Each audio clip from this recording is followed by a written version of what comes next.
quality service or just speed service. Come on, KFC, you're lying to me here.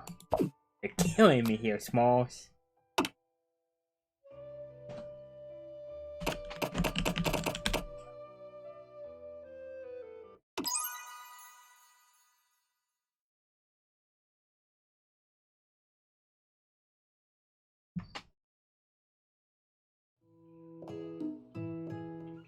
You sleep softly as the morning sun casts a warm glow through the window of your modern student apartment. The world is peaceful and sincere. You could stay in the moment forever. Or you could wake up now, your first day of culinary school. It's no time to sleep in. 4 o'clock at the window, stay in bed forever. You slept through the school year and gave up the once in a lifetime opportunity to meet Colonel Sanders.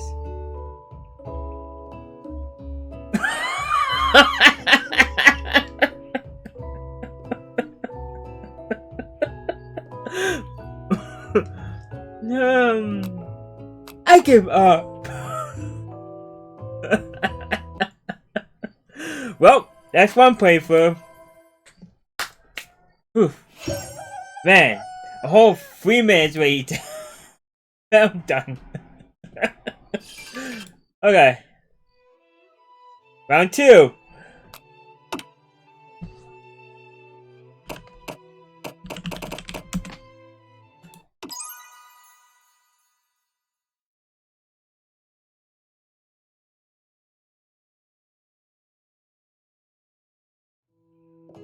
You sleep softly as the morning sun casts a warm glow through the window of your modest student apartment.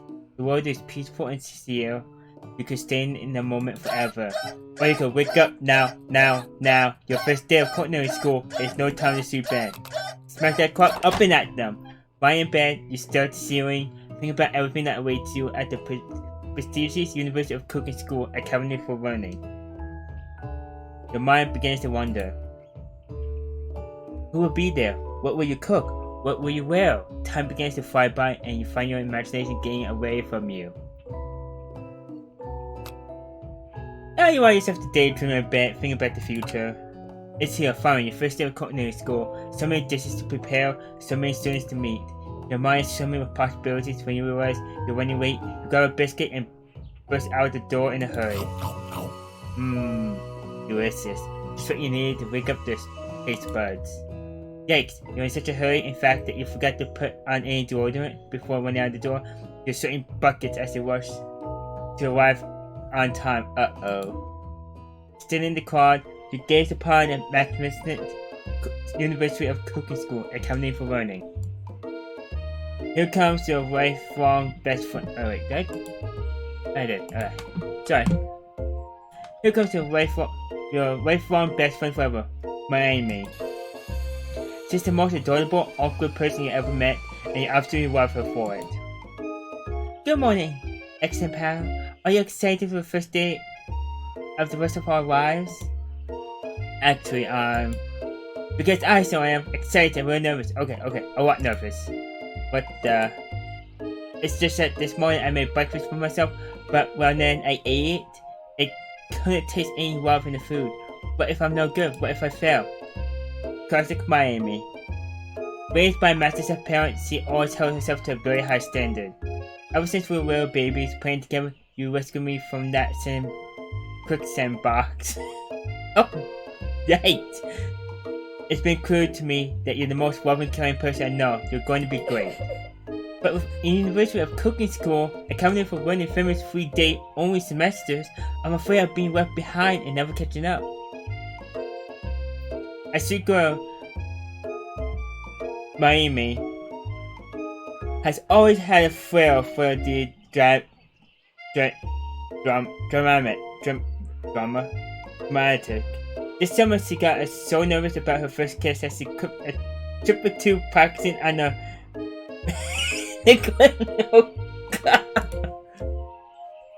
So you pep talk her or change the subject to give her some relief. Change the subject. It's hard to see Miami like this and frankly quite exhausting. Rather than dwell on her anxiety, you try to change the subject to something more interesting. Also, we've been hearing rumors about a dreamy magnificent mystery student who is enrolled at this school. Yeah, that's real worrisome, but you'll be fine. Now, what about this mystery student we read about on the school message board? Any new... Oh, get this, I heard his name is Harlan, and he's no ordinary student. They say he has pals.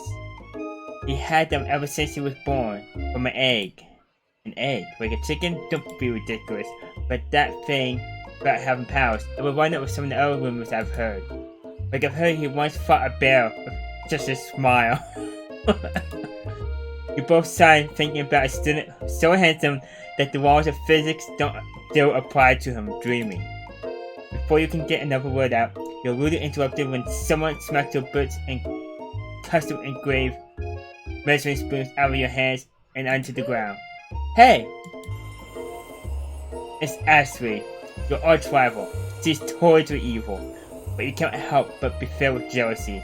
She can get anything she wants and she knows it. Hello, Ashley. Oh, I didn't see you there.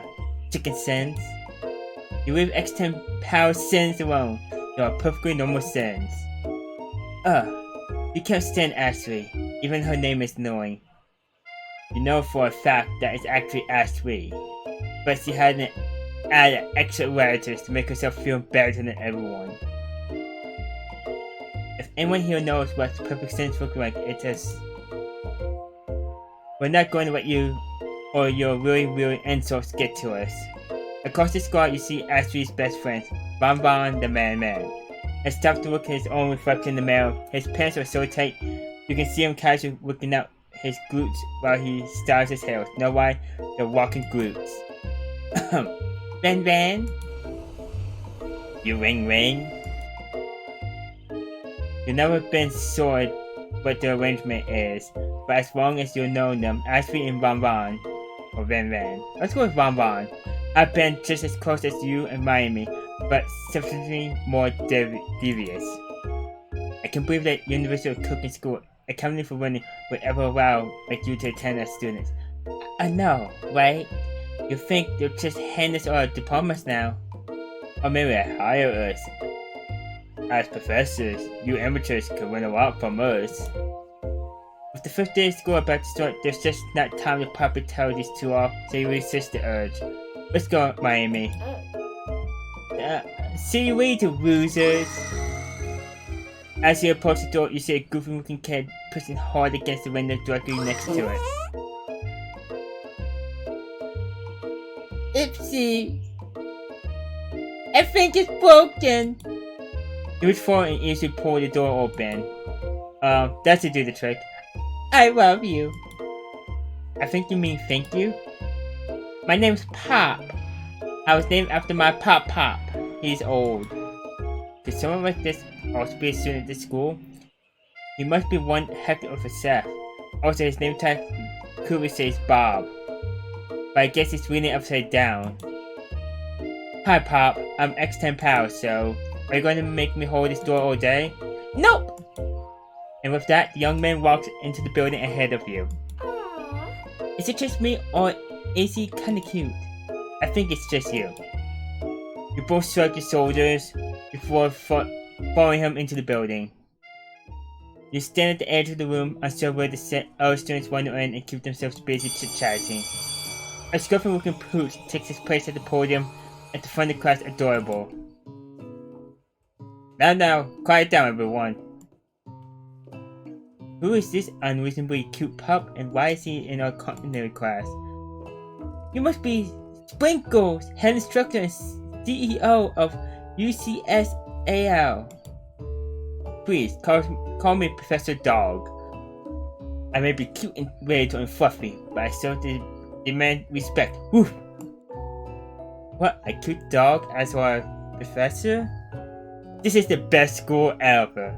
I guess only a dog knows it's capable of picking up on the nuances of fine dining.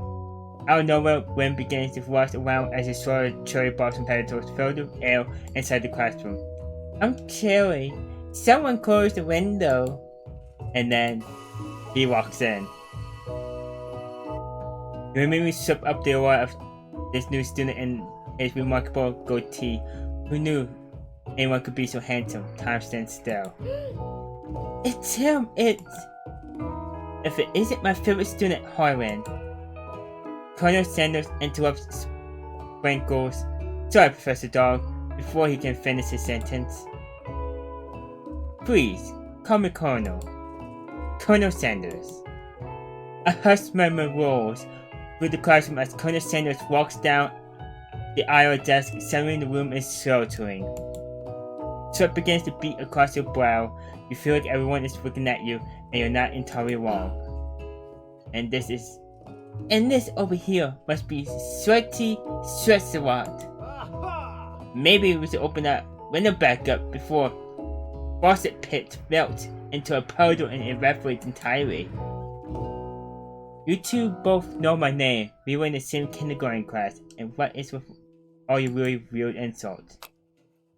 You turn to find Colonel Sanders standing right in front of you. Colonel Sanders, beautiful intro that he is, stands before you, smiles gently, his hand outstretched. Boy, howdy! This classroom gets hotter than the Kentucky fire. Please, use my handkerchief. You freeze up. Colonel Sanders is talking to you. Wait, Colonel Sanders is talking to you about how sweaty you look. You're completely mortified.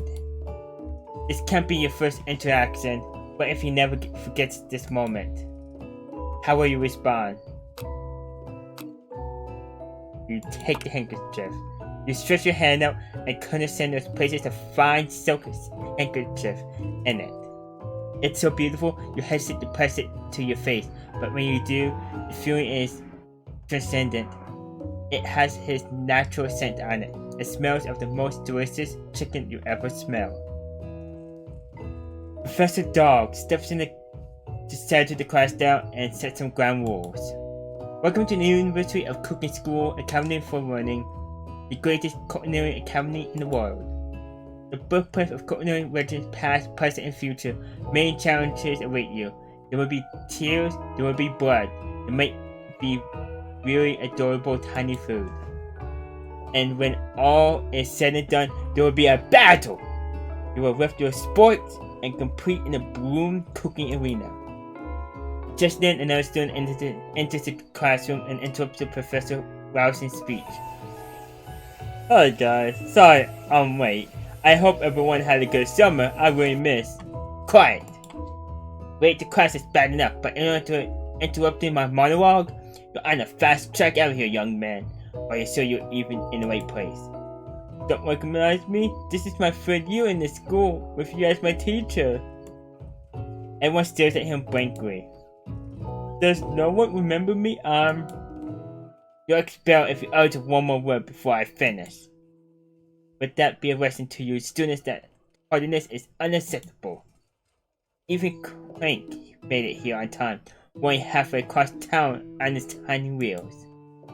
You turn to see the student Sprinkles is referring, who appears to be some sort of industrial kitchen appliance. The class bursts into laughter. Oh, Conk, you rascal. Sprinkles walks in the classroom as everyone stands in silent obedience. When he gets to you, he lifts his nose into the air and takes a deep sniff. Your diet is lacking based on what I'm picking up here. You definitely need multivitamin. You should be taking better care of yourself. You know how a talking dog as teacher before, but Sprinkles' reputation for being smart but rough is well known.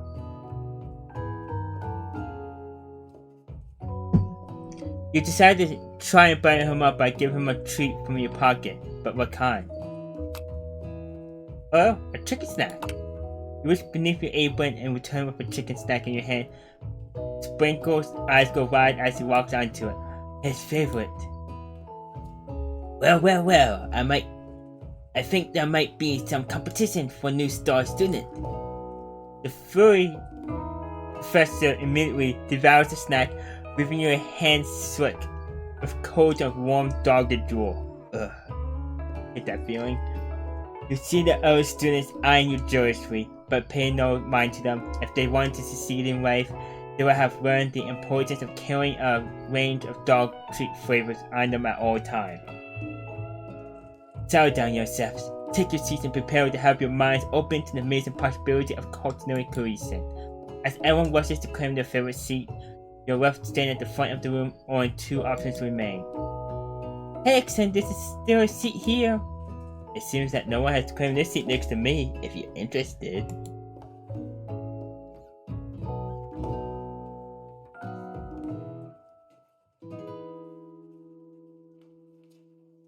Well, I guess I'd go all in and sit next to the Colonel. You move to take your seat by Colonel Sanders. It appears he brought no books, pens, or pencil. However, his perfect upright posture shows off a seriousness that makes you confident in his desire to learn. Thanks for offering me the seat. I've only had 2 rules. Do all you can and do it the best you can. It's the only way you ever get that feeling of accomplishing something. That's so inspiring.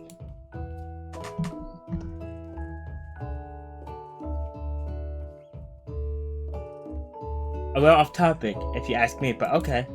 As soon as you settle into your seat, the professor makes an announcement. Think fast, it's time for a pop quiz. Yay! A quiz about me! This incredibly important and surprisingly short quiz will tell me if you're ready for Rapid Culinary School. Keep your knives short and your focus sharper. Here comes question number 1.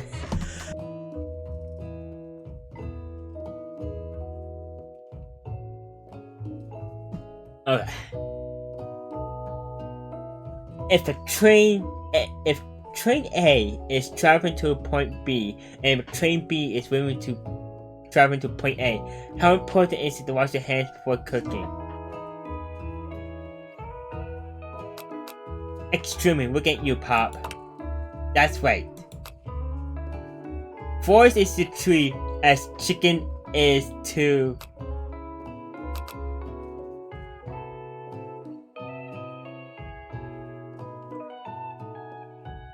slam dunk. That's wrong. Oh. What is the most efficient eating utensil ever created? A spork. That's right. What food is best for a broken heart?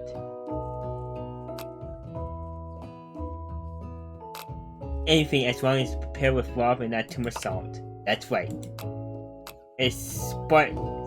Sprinkle is a good boy. He's a talking dog that teaches at a culinary school. He is best boy. That's right. Your total score is 4 out of 5.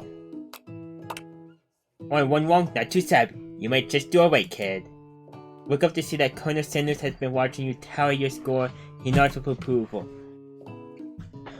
May I have your attention, students? I have an important announcement to make.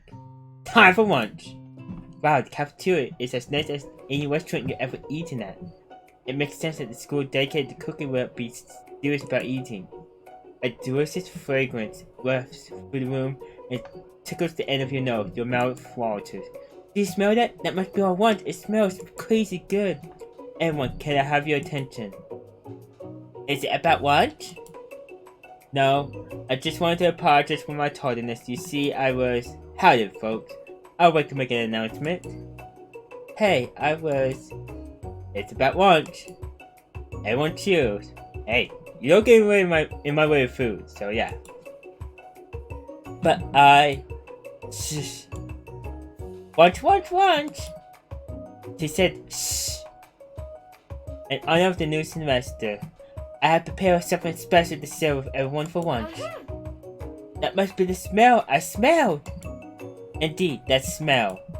You hold your breath, waiting to see what food this mysterious student has created. You heard that he's very talented, but the rumor's true. It's this. Colonel Sanders lifts a large bucket above his head. It contains glimmer and weight. Piled high are huge pieces of chicken, breaded and fried to a crispy golden finish. The aroma envelopes you, and you begin to feel warm and safe.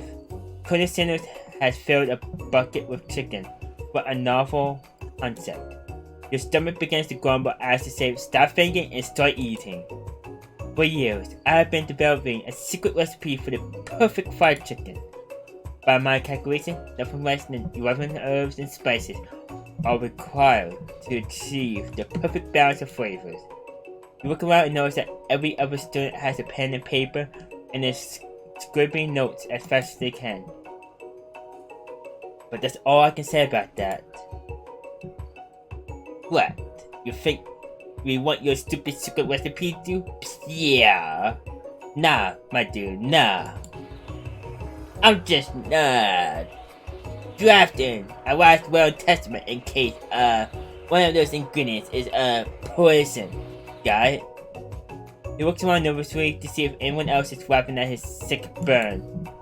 Wait to see what singer Ashley has prepared to follow up, but she suddenly takes a different approach.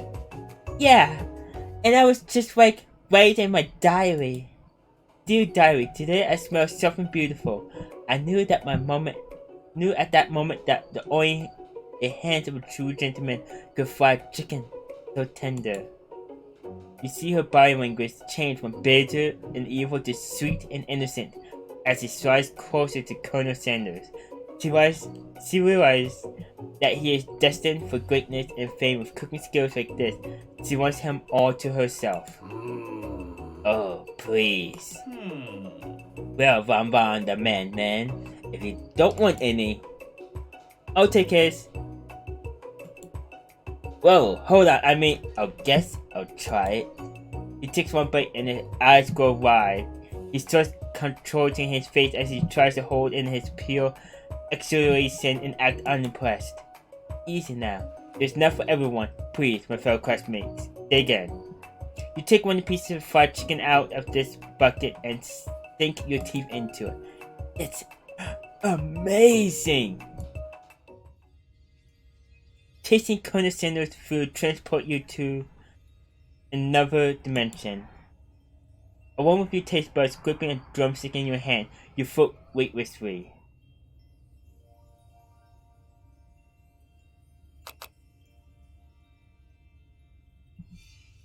Savor the moment and everything that it tells about Colonel Sanders' ordinary heart. The flavors in your mouth are beautiful, pure, heavenly. What a guy. Along with the flavors, you feel something that can only be described as love. For a man, for a flavor, are they the same? After tasting his food, you try to get some one-on-one time with Colonel Sanders. You approach Colonel Sanders. Colonel Sanders smiles ever so softly as you approach.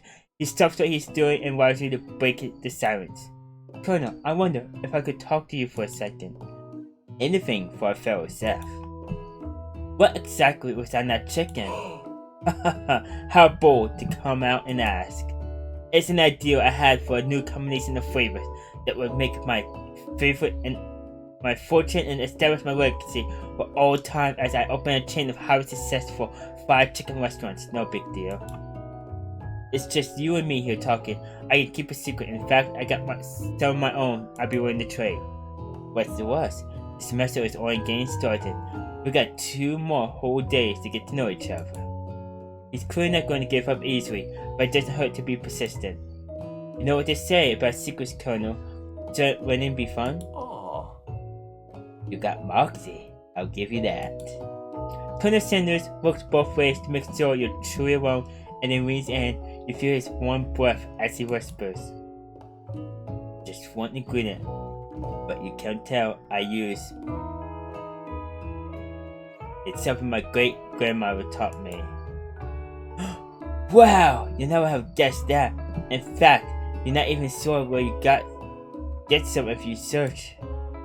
While you're wrapped up in a huge realization, you notice that Colonel Sanders has disappeared. While everyone else is still in the cafeteria, you decide to look for him. You find Colonel Sanders outside, standing in the crowd. Oh, it's you again. Howdy.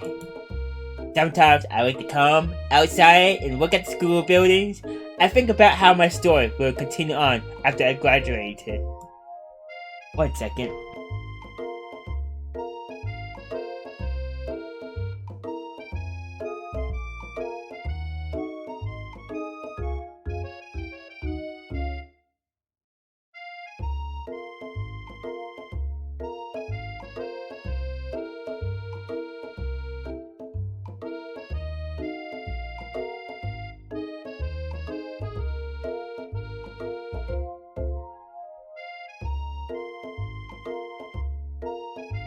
Sorry about that, I had to blow my nose.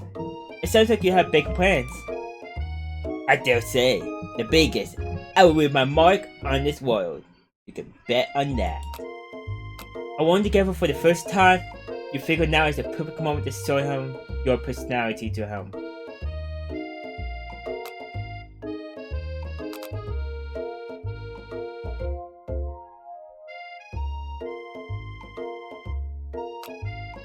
Be modest but thoughtful. Well, I just want to tell you that I really enjoyed your food. Now you got his attention. The flavors were complex but comforting.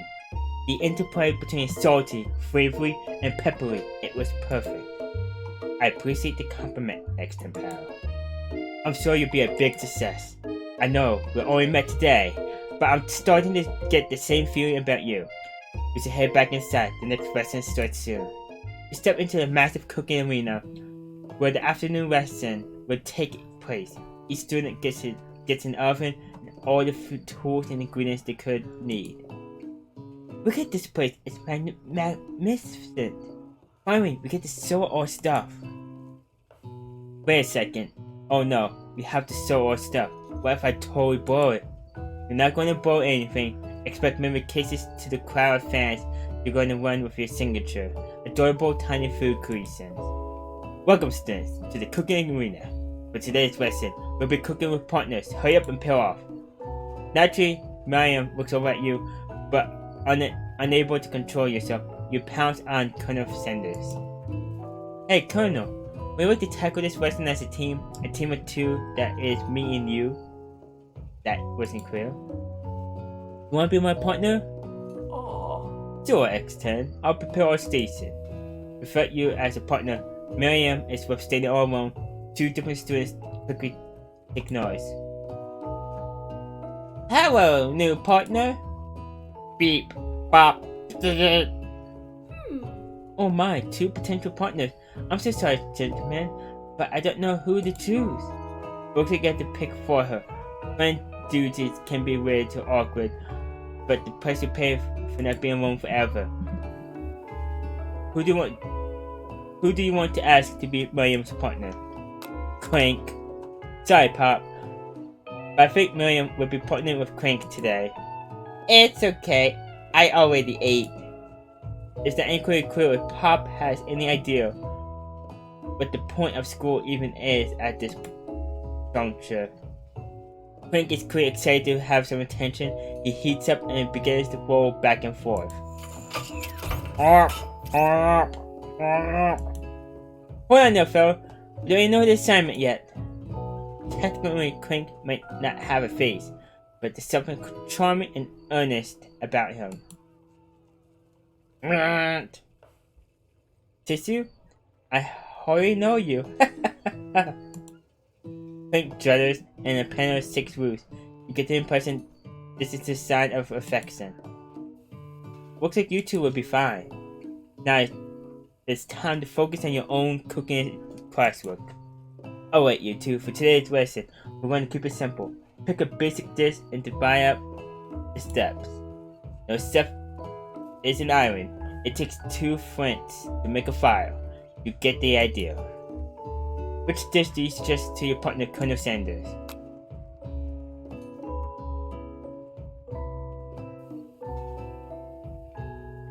Steak tartare seems easy enough. It's fancy and you don't need to cook it. Using octopus will blow Colonel Sanders' mind. Your grandma's mashed potatoes and gravy. I've always been something of a down-home chef. I was thinking we could make something warm, inviting, comforting. Maybe mashed potatoes? And gravy. I couldn't imagine one without the other. Very true. I'm very disappointed when I have no gravy.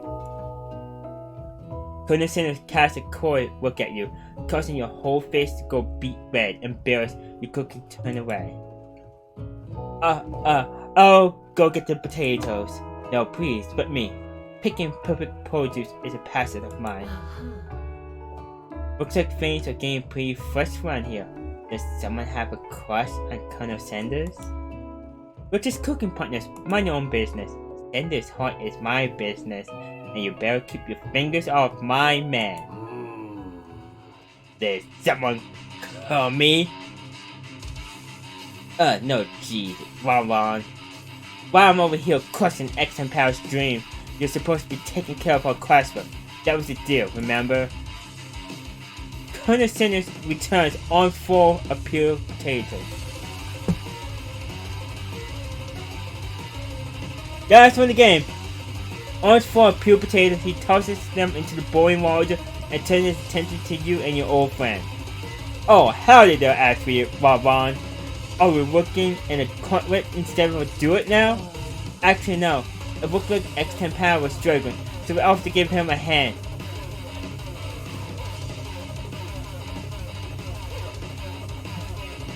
You know how it is, these young immature steps needed what I meant to him.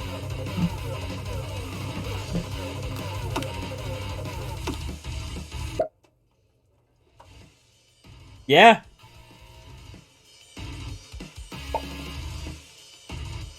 I'm just gonna turn it down just in case. Maybe one day you might be able to get up to my level. Ha! Doubt it. Don't be rude, Ron. Personally, I have no doubt whatsoever about Colonel Sanders' ability to consort Creation's worthy of admiration. After all, your fried chicken was quite spectacular. But Colonel, if you ask me, I might make a better partner for you than this thing that has positioned itself at your station. Don't you feel deep down that we cast completely sad, complementary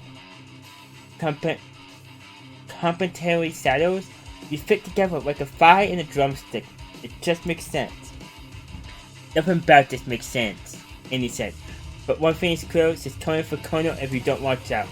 Ashby is really going at you hard. You need to ask for some backup here before things get ugly. Turn to Colonel Sanders, hunk of hunks, and your time in need. I'm here to learn and to express myself via my cuisine, not bicker with prima donnas. Partners were chosen at the beginning of class, so let's all respect the format, okay? You turn to Colonel Sanders to confirm that you're on the same page. I chose Colonel Sanders and Colonel Sanders chose me. Isn't that right? I best men respect all fair agreements, from contracts to handshakes. I took on X-10 Power as my partner for this activity and I stand by. Based on your team behavior, I say you're perfect for each other. Neither of you has X-10 Power's natural talent or their royalty. Being defended by Colonel Sanders leaves you feeling proud and full of potential. You look for sprinkles in hopes that he might step in, but he's nowhere to be found. Darn those cute corgis and their short but sturdy stature. Look down at your station and realize that in 10 of the moment, your hands have been cooking on autopilot. Distracted by the drama, you already crushed the boiled potatoes in the perfectly creamy mash texture with plenty of buttered cream for flavor. It's as if your natural passion guided you through the steps you know so well while your attention was elsewhere. I know just what to do. Colonel Sanders extends his hand. He's holding a beautiful white porcelain gravy bowl, out of which pours a smooth brown gravy, smothering your newly finished potato dish. Gravy flows down the mound of mashed potatoes. If salt looked spectacular, Brandon would be very proud. Colonel Sanders holds a spoke to you. You reach out and hold on to it, but he doesn't immediately let go. The two of you stand holding the same spork, and for that moment, that small moment, all the madness and pressure in this crazy world stops. Your eyes rock. The romantic is what electric. Time stands still. If you love something, set it free. Together you dig the utensil into the mashed potatoes, and with a heaping forkful up. When you see Ashby with a sinister look, you know she's pausing against you to be with Colonel Sanders. And then, filled with rage and without thinking, you fling the forkful of mashed potatoes right into Ashby's stupid, beautiful face. Ron Ron, do something! Do something! Scooping up a fingerful, Ron tastes the dripping mashed potatoes and Griffin realizes that it's delicious. Horrified by this realization, he shrinks away. Will he ever be able to cook something with so much love and integrity? Hold on, X-10. We do not waste food in the bone cooking arena. Couldn't center. Expect better from you. If you throw one more spoonful, you both better prepare to eat it from wherever it lands. Can I have potato face? Bonbon reaches back over a covered dish in his hand. Mashed potatoes with gravy, buffet. In just a few minutes, I prepare a full meal, glazed upon my specialty braised tentacle of octopus and my silky saltwater sauce. Plated on a battle axe plate, forged by my supreme chef ancestors. You ignored me for so long, that ends now.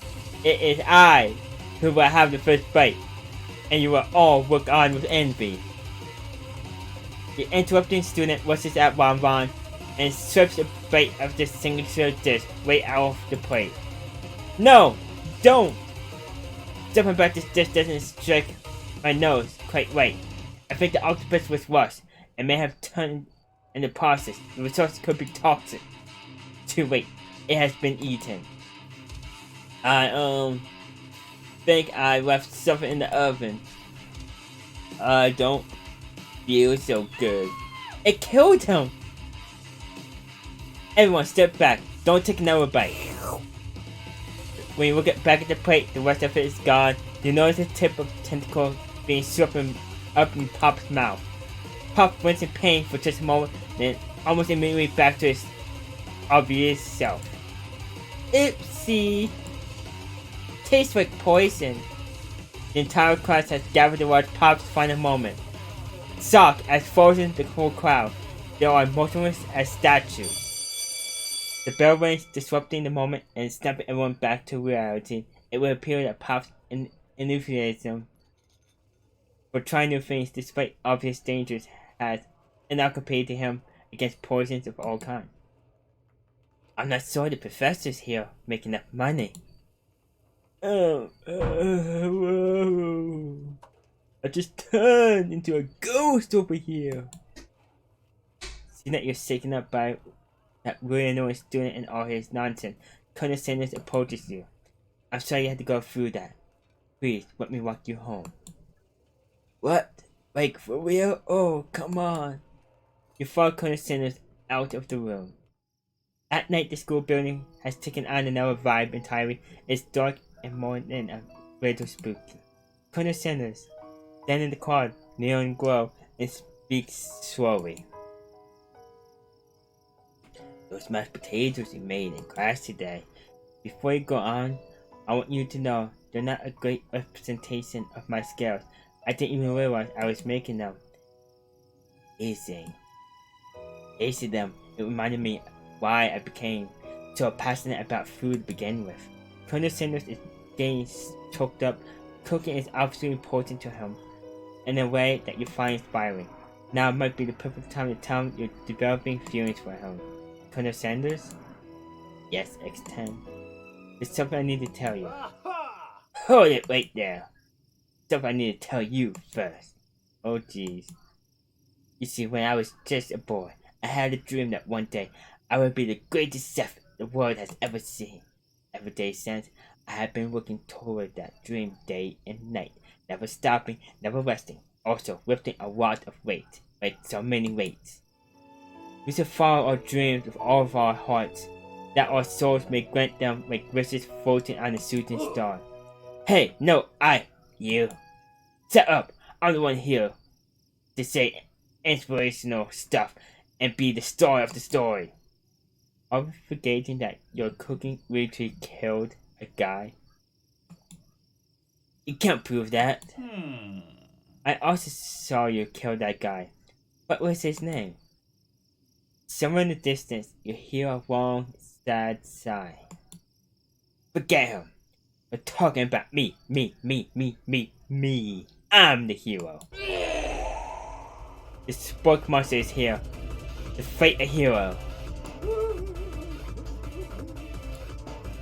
I think I left the fridge door open. Wait a minute. How dare you threaten me just as I was letting down my guard and connecting with another step on an emotional level. Be afraid, be very afraid of me, because I'm a monster, see? if he's rhyming on purpose or is that just a coincidence. But before you can dismiss syntax any further, it's a turn-based fight sequence. What will you do?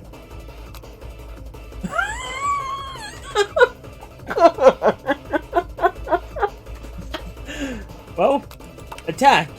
You decide to go on the attack. Which attack will you use? Cook with love. Just 1 damage.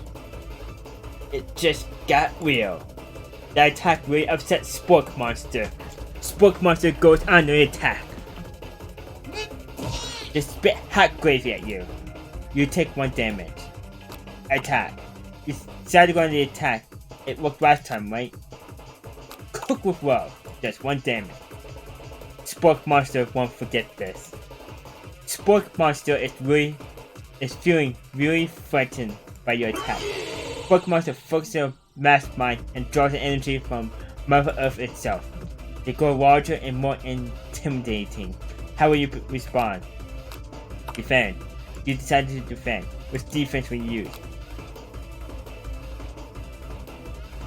Trepidation. You hold your head between your hands and mutter, "This is not happening. This is not happening." Spork Monster is no creator. Puff up and ready to rumble. They go on the attack once again.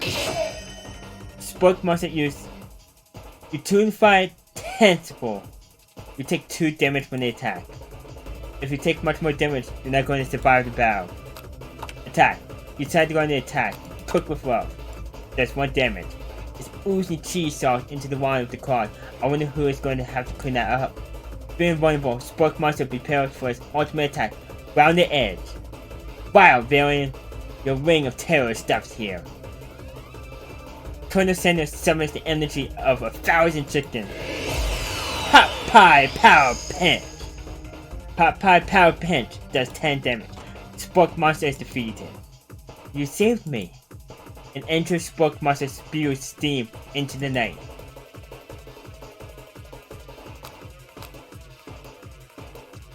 Forget mercy. Finish him. No student will ever walk the car in fear again. This monster messed with the wrong Seth. Attack. You're ready your final attack. You'll never survive my student won't destruction.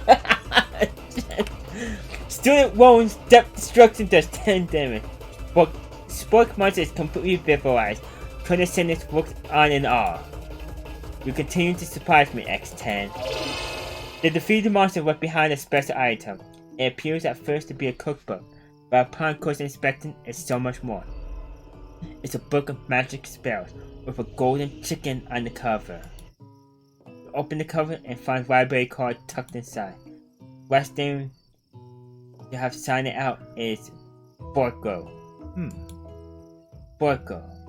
That name sounds strangely familiar. Your blood is pumping as you stand in the quiet of the night, holding a mysterious book in your hand.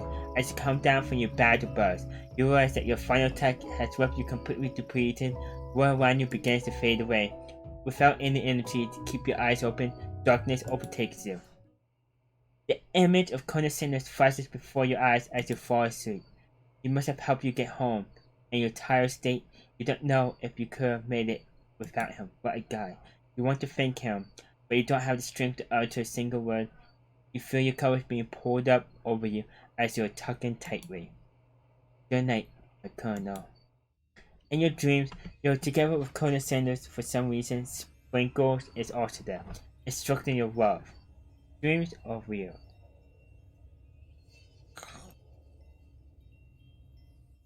You awake on day 2 and attempt to process the wild visions you had, whether memories or premonitions. And then there was that secret ingredient that Colonel Sanders went ahead and told you outright. Not much of a secret, huh? It's probably just because he's already trusts you so much. Sure, that makes sense. We'll go with that. You may be best in front of the school. Before you can tell about the encounter with the Spork Monster, she launches you into her own store. Okay, I know this might sound real strange, but I think I might be Clink. I think I'm like Clink. Wake. I know, it sounds like it's moving too fast, but there's something about him. I like him, like him. We got to talking after class, and he's actually a totally sweet guy. Not only that, but he's really smart. He's really smart. He told me all kinds of stories about Colonel Sanders. Did you know that Colonel Sanders was the most popular kid in his high school? No, but that does make complete sense.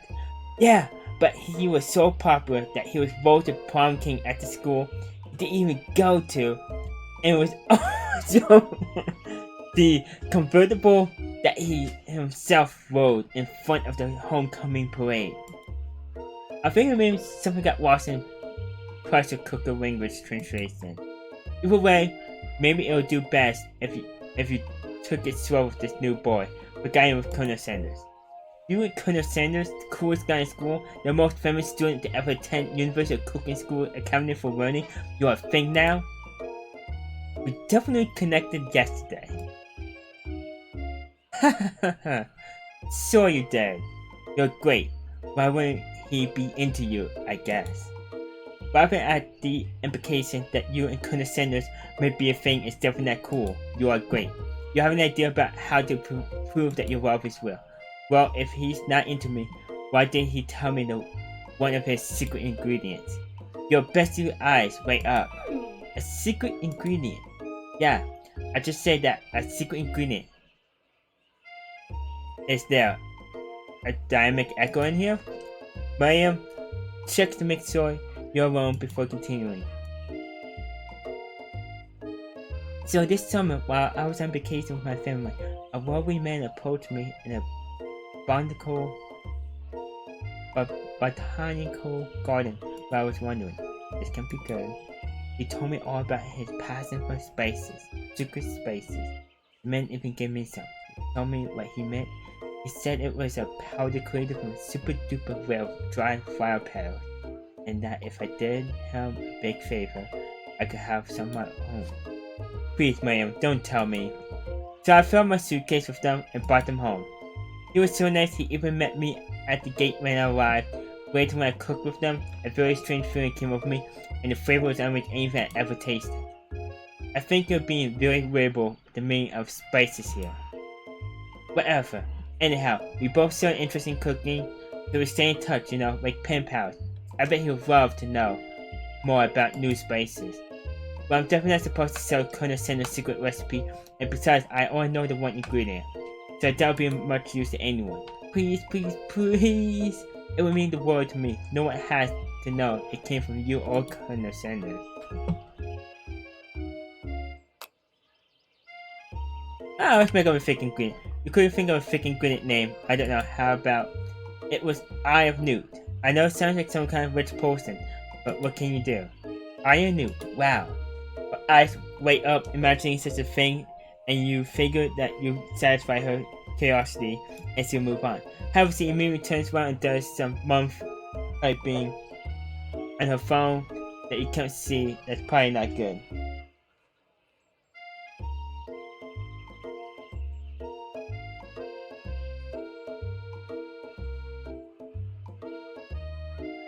Before you can ask her to confirm that she was definitely not texting secrets to other people, you're interrupted. A wind rushes in, cherry blossom petals fill the air. It's Colonel Sanders. He's arrived at with a straight face. It's Colonel Sanders. He's arriving at school. Stand back and admire his majestic glory. Colonel Sanders' horse is truly a thing of beauty, without ever acknowledging that he's being watched. He does a short horse dance before dismounting with a flourish. He then straps the beautiful creature gently on his wheel, sending it running free into the countryside. You are so struck by the sight of him that you lose the ability to speak coherently. Oh, I didn't realize anyone was watching. Don't worry, he knows his way home. You attempt to compliment Colonel Sanders, but the words don't come out exactly right. What a horseful beaut you have. What a horseful beaut you have. Dang it, that's what I just said. Being a good friend, Miriam attempts to cover for you. Oh, X10 just gets really nervous around people they like. But this is not helping. I mean, they got food poisoning, and we're up all night. It was gruesome. You should have seen it. He gives you a wink and smile as if to say, situation handled. Can't blame a girl for trying. And with that, Colonel Sanders disappears into the school, with you and Miriam to follow. When you enter the classroom, you see your two rivals, Ashley and Bon Bon, are doing something bad. By the way, they're hiding. You know it must be really bad. Like counterfeiting recipes bad. Experimenting with restricted ingredients bad. Summoning a demon bad. You try to peek over Bon Bon's hulking shoulder, but he sees you coming. Whoa there, little one. I'm not sure you will handle this. I'm like you're not interested in them, but really try to get a closer look. You sit near the rivals, but with your back turned to them, you even hear Bon Bon mutter something that sounds a bit like a magic spell. However, he knows you eavesdropping. You try and cover your tracks and improvise an excuse. It's time for class, and you're distracting the rest of us who wants to run. Now you upset them. Oh, and you're emperor of cooking, are you? You make the rules? Now so you know, a good meal if it ate you. Being the best chef in the world takes more than just culinary skills. It takes creativity. It takes prudence. And it doesn't hurt to use a little evil. Find a look at what they were hiding. You instantly recognize it. It's a book just like the one you found after your encounter with the spork monster. That's the same book that I found last night in the closet. Ashley immediately elbowed Bon Bon, who hides the book behind his desk. I don't know what you're talking about. That book is a family heirloom, and its contents are secret. You notice that they haven't just been studying the book. They got Pop pinned to the wall, and are tossing potato skins at him as he tries to catch them in his mouth. We're playing! Before you can dig in any further, you're interrupted by the arrival of more students. It's almost time for class. Beep, beep. Clink must be running late. He's in such a hurry that he rolls right over Bon Bon's meaty foot. Hey, watch it, you bucket of bolts! Watch how you talk to him. He didn't do anything. Who do you think you're talking to? I never heard such language, not even from a stand mixer. Womp! Womp! No, your mother was a stand mixer.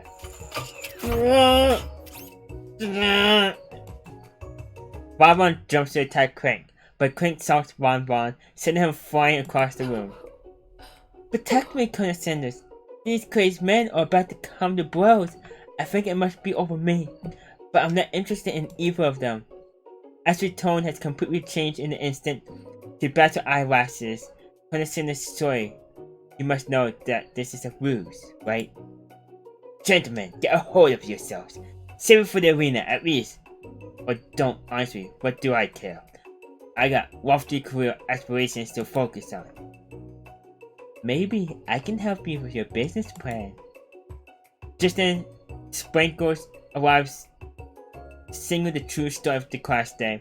He's painting, which doesn't seem that abnormal. He's a professor, but he's also a dog. Students, please take your seats. I apologize for my late arrival. I spent the morning chasing a car all around town, and my tiny legs are very, very tired. But I'm here now, and I hope you're ready to run. Rub his furry dog belly, he loves it. After he catches his breath, Sprinkles regain control of the classroom. Without further ado, we'll review the global history of my favorite fowl, the chicken. You want to pay attention to the rest, and sure you do. Which is why in 1776, at the signing of the Declaration of Independence, it was the chicken who first signed their name. But you can't help but daydream about Colonel Sanders, and you miss most of the important part. When you come to, Sprinkles is holding a tray of food in front of you. Well, X10 pal, naturally this appears to you to be a simple platter. Which item do you want to sample? A dog biscuit. Because the shape it's baked in, you assume the dog biscuit is a treat made by Sprinkles. An example of his own culinary talents, perhaps. Reach out for it when Sprinkles jumps up and bites onto your cooking apron. What kind of monster would steal a dog's favorite biscuit? Your apron is left in taters. The entire class looks on in horror as you fall unconscious from embarrassment. I never even got to taste it. Can this be the end? Getting between a dog and its bone probably isn't a great choice. Try again.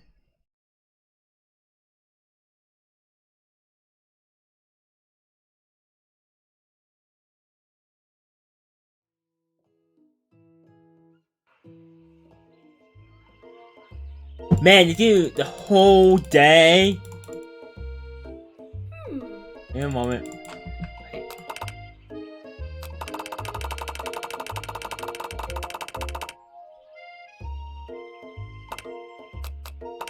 I want the same reaction.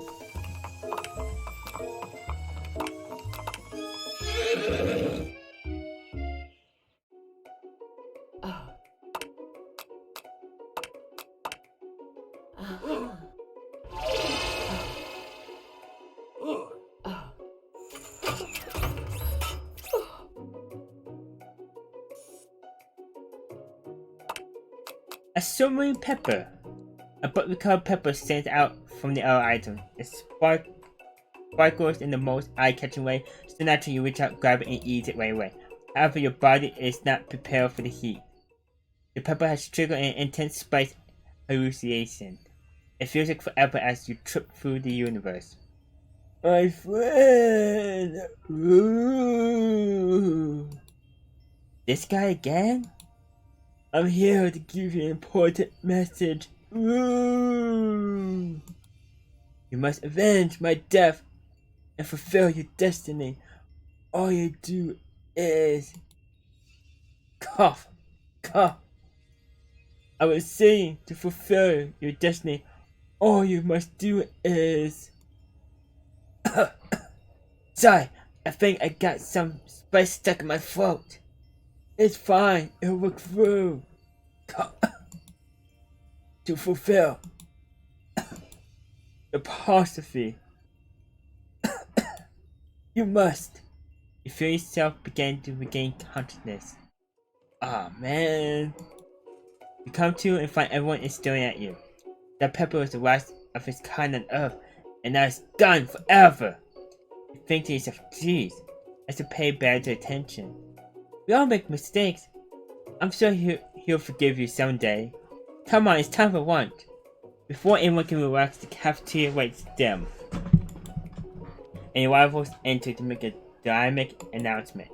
Today's lunch will be prepared via time competitive cook-off. The level of theatrics with these two is off the charts. Stand up and tell them you're on! A bit of lunchtime competition, huh?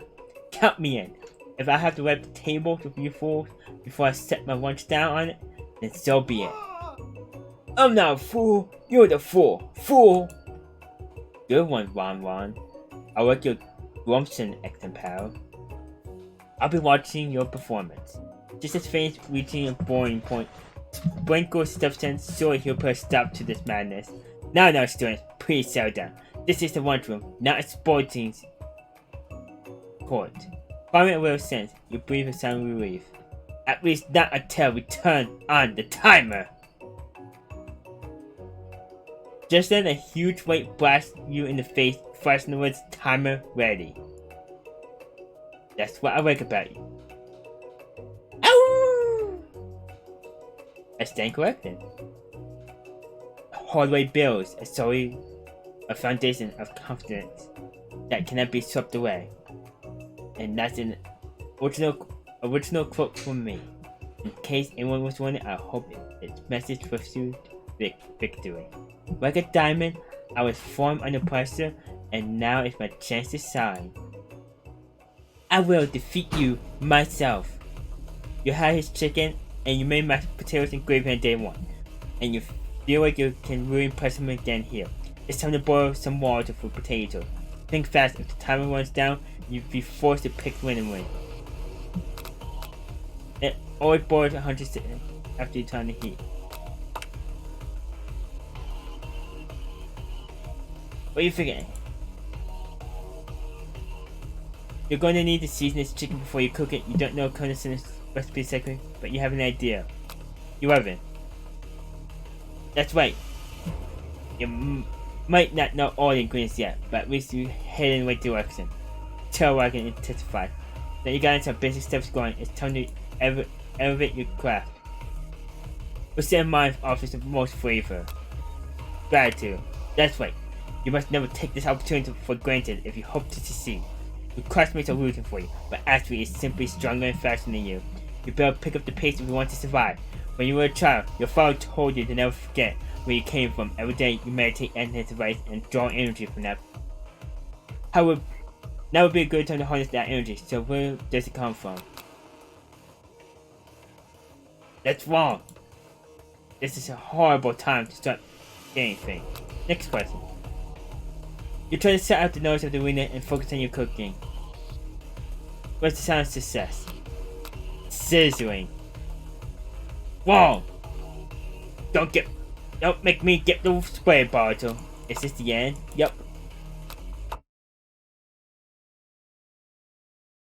Oh dear.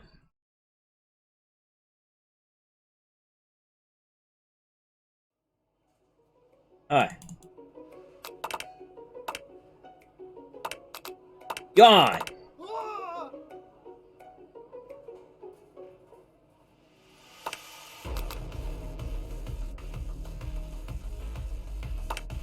That's right. But we have gone into school without knowing that. When it gets to one more berry, rest that entrance offer motivate you. You need to season this chicken. You haven't. Then you elevate your class. Gratitude. When you were trying, your father told you to forget where that place come from. That's right. Alright, small town. This is up and you're not going to miss. Oh! You try to shut out the noise in the wind and focus on your cooking. Silence. That's right. When it tastes of cooking, they will be so taken with it that you'll be unable to speak. You notice Colonel Sanders out in the corner of your eye. I believe in you, X10, pal.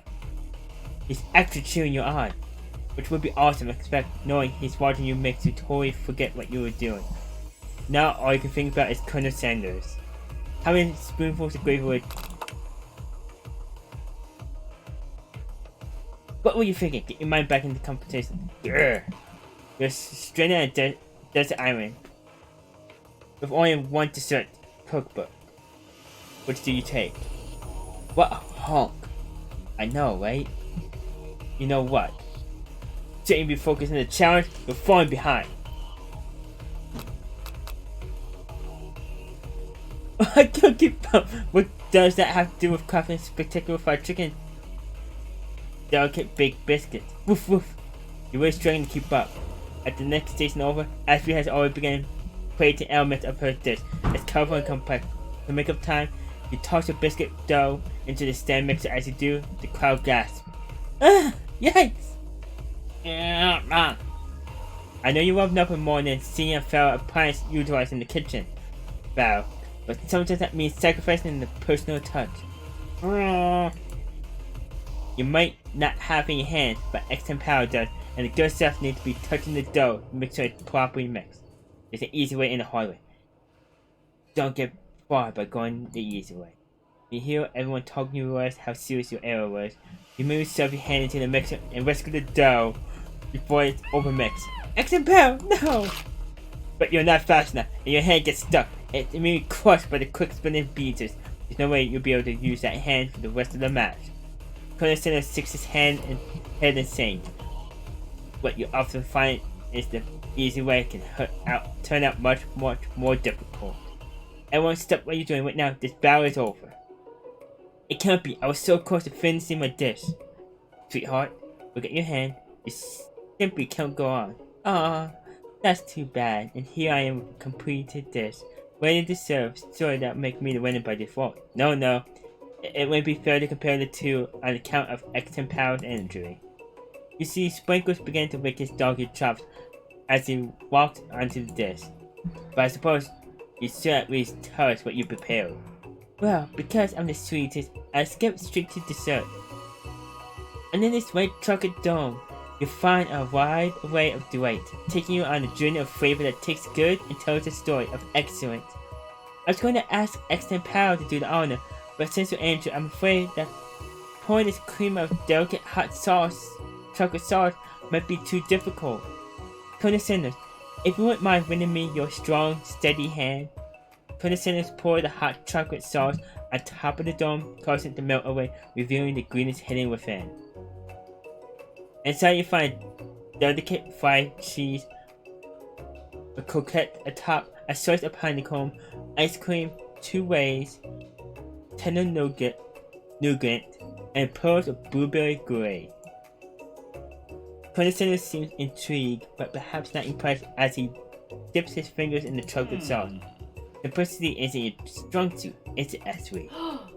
Oh, you, As he places his sauce-covering finger to his lip, Esri leans over and whispers something into his ear. A dab of sauce sticks to his mustache.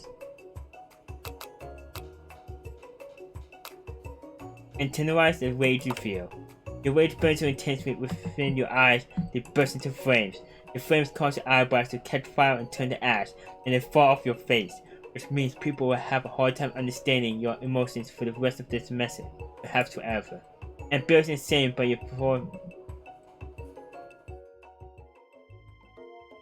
before whatever fears looking at assault inside of you, a storm rages. It's Condescenders.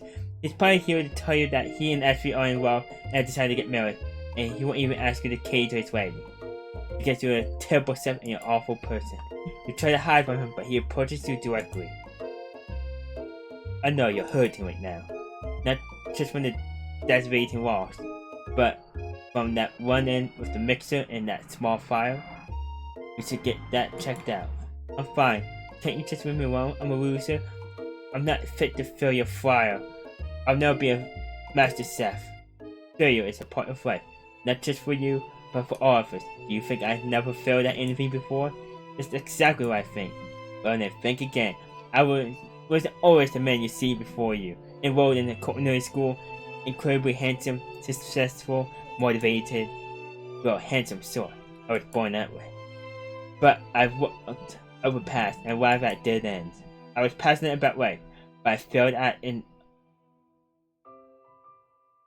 obstruction. I was passionate about justice, but I failed as a warrior. I was passionate about livestock, but I even failed as a mule handler. That one was especially humiliating. Mules can be so cruel. I didn't know. People see my delicate ribbon tie and my well-kept beard and assume that I've got it all together, which is true now, but hasn't always been. Sounds like this guy could really use a hug. I resolved then that I was going to amount to something. No amount of hours of labor or money would deter me from giving the best I had to give. As Condescenders changes focus, you can see something ignite inside him, a burning passion. One has to remember that every failure can be a stepping stone to something better. My new dream is pure, it's honest, it's something that a humble man in a crisp white suit can be proud of. I will create a new chain of chicken restaurants that will bring joy to the entire world and make up for my past misdeeds. Yay! Just as your moment grows intimate, you're interrupted by a frightening, shadowy presence. Guys go for the night before you prepare for the worst. It's the Spork Monster!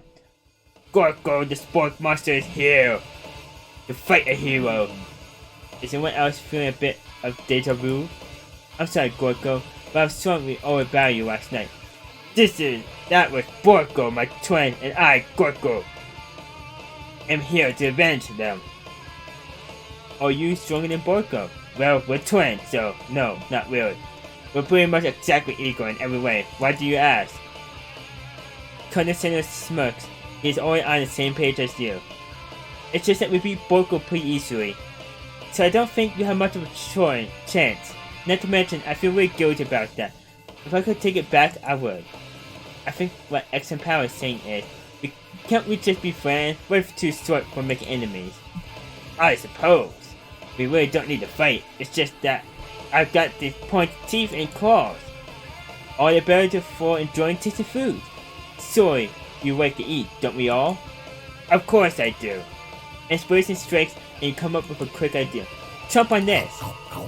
You toss a biscuit into Gorgo's open mouth and he devours it in one gulp. Delicious. You're much nicer than the evil student who once upon a time turned me into this creature who stands here today. I don't believe it. You were human once? No. I was a chinchilla, but I was still a student at this school until one day some mean kids with a magic spell book cast a dark enchantment on me and I was forever transformed. Magic spell book. Seriously, Borko used to have a copy, but somewhere along the way I lost it. If you find such a book, I beg you, respect it. You are powerful Seth and simply rely on such dark and evil magic. No, you should be protecting the innocent from those who would cheat them through social greed. If you need me, don't feel, I'll be there. It sounds like there are some bad cooks in the kitchen of Life X10. Together, I'm sure we can defeat them. Come back to my hideaway and we can discuss. A personal invite? You can't imagine what Colonel Sanders' home must be like, but it sounds like you're about to find out. Stepping inside Sanders' home, surrounded by his friends, you start to feel a special bond with him. It looks like you live such an exciting life, Colonel Sanders. Every day can be an adventure if you approach it with the right attitude. Long ago, I made the decision to never stop searching, never stop looking, never stop imagining. Have you been working on any new recipes of your own lately? I'm always excited to talk about food now in business stuff. Well, there is something, it's just a side dish I've been tinkering with, trying to find the right balance of flavors and textures. I'm not sure I've nailed it yet, but yeah, that's what I'm working on. Colonel Sanders' eyes pokes up as he starts to wonder what dish you might be describing. It's meant to be paired with something spicy or something crispy. Both, perhaps? Now you got him right where you want him, so you reveal your new creation to him. It'll be a secret just for you. Reveal it! You decide that you're as ready as you'll ever be. So your original cooking with Colonel Sanders. Before you can talk yourself out of it, you decide to dive in head first. You reach into your lunch bag for a special dish that you've been keeping on ice all day. I present to you my original coleslaw. The salted cabbage dish glistens in the weight of Colonel Sanders' works hideaway. Magnificent. Together you chow down the creamy slaw until just a spoonful remains in the bowl. Do you mind if I hold on to the last bite? I like to have it around so I can admire its taste later and think back at this moment. You could offer him to make him more, but he seems like a very sentimental kind of guy. Sure, why not? Please make yourself comfortable. I'll be back in a moment. You realize that now would be the perfect time to do some snooping. Around the room are various items that you can look at closer. Each item seems to predicate memories and emotions. Flip an item to discover more about the Colonel. Rather than the chicken. You notice a very realistic stuffed chicken sitting on the corner table. When you pick it up, you realize it isn't just realistic, it's real. Actimony must have been important to Colonel Sanders when he was alive. And it was alive. I will note clipped to the chicken's foot reads, the true state bird of the great state of Kentucky. Flip an item to discover. A lock of silver hair is woven through the teeth of the comb. Upon further inspection, you realize that the hair therein isn't just silvery in color, it's actually made of bronze silver. A scented candle you pick up and try to identify the smell. Power tool? Freshly snored collar? Piece of wood floating in the lake? Summer of 69? No, it's just a secret recipe. It's lavender.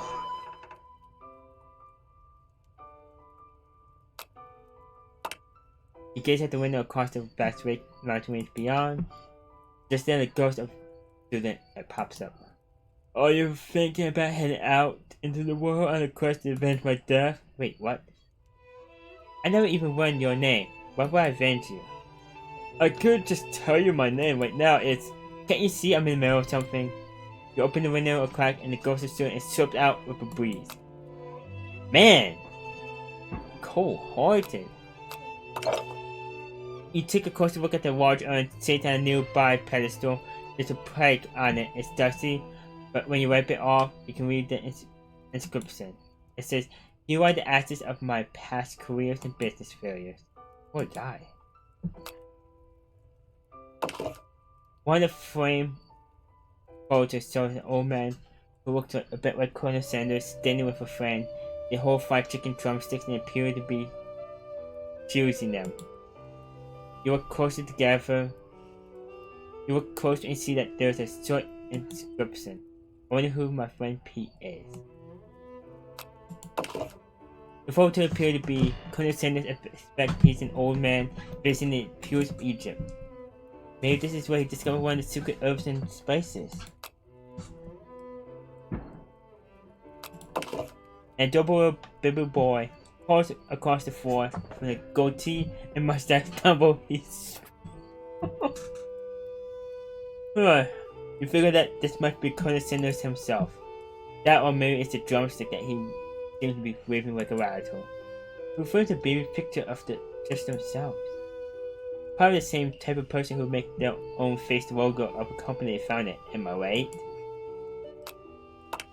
This must be where he keeps the secret recipe. You think for a moment what number is important to Colonel Sanders, then it dawns on you. As soon as you turn the dial to 111111, the safe opens. Inside it, you find a single note. Can chicken be prepared Sahami style? You open the door to Colonel Sanders' closet and find a roll of his signature white suit hanging within. You take one off his hanger and try it on. The jacket is a bit big for you, but it's soft and comfortable. You give yourself a deep hug, breathing in his scent. They say that home is where the heart is. Is this what they meant? Before you can look any further, you hear Colonel Sanders returning. He has a new dish that he's been working on, and he wants you to taste it. You try to act casual until he asks you why you were wearing his jacket. I don't usually roll those out, but I must say it does look good on you. Oh crap, the jacket. You forgot to take it off. I'll tell you the truth. You confess. I think I developed feelings for you. I might be developing feelings for you too. But I'm concerned. I can't let anything get in my way of my dreams. Overwhelmed, you take off the jacket and run for the door. But the thought of leaving Colonel in the midst of such an emotional breakdown gives you pause. You stop yourself. Colonel? Yes, extend power? I honestly think this may be the beginning of something wonderful. I think you're right. We should take things slow. You talk late into the night and drift off into slumber. Dream sequence.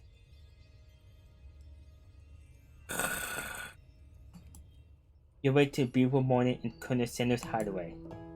Did you make the right decision on how to respond to Colonel Sanders? Only time will truly tell. Today is the day that could change the rest of your life. You think about the new secret ingredient you just learned about. That. In some jurisdictions, isn't even legal. But if the recipe is a secret, how will they know? The thoughts are interrupted when Colonel Sanders emerges into the room. He's holding a generously plated breakfast, and your mouth waters the sight of it. Here's a simple breakfast I just whipped up. Martyrs. You taste Colonel Sanders' food, and it takes you on a journey. When you return, he's waiting to ask you an important question. So, will you say that we're a perfect match? How presumptuous. My cuisine and your taste buds, that is. Such confidence, such grace.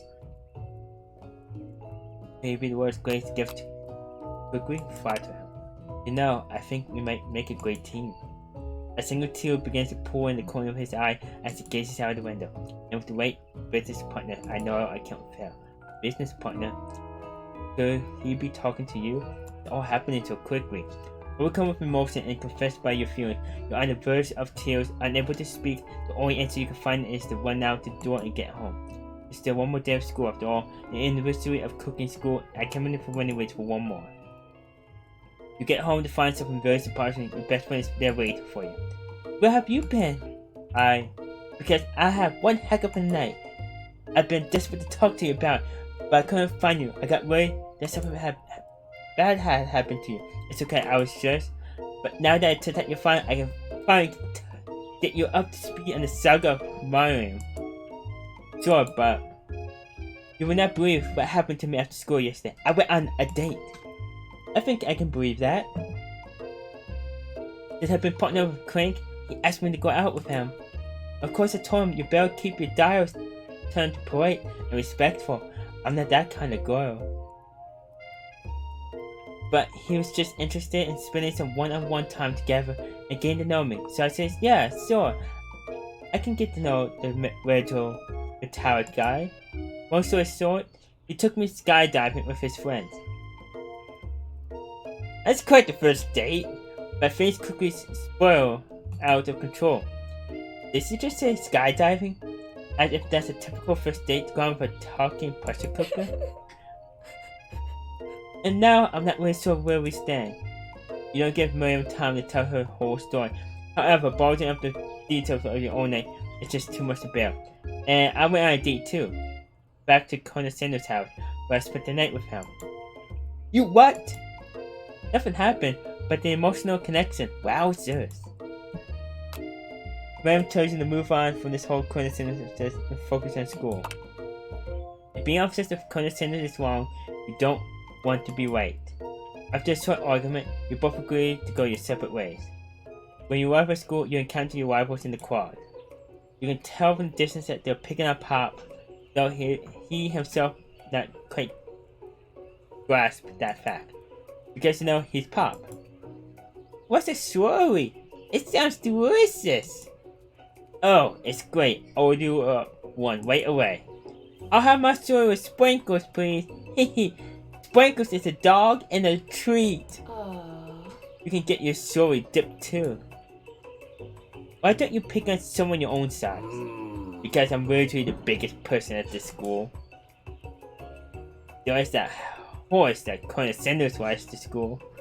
But who dare pick on such a gentle and beautiful creature? You got some nerve, X-10 pound. Suggestion I pick on the defenseless horse. Now you're twisting my words and I won't have it. You clench your fist, but the imagery from yesterday's mixture accent makes you wince with pain.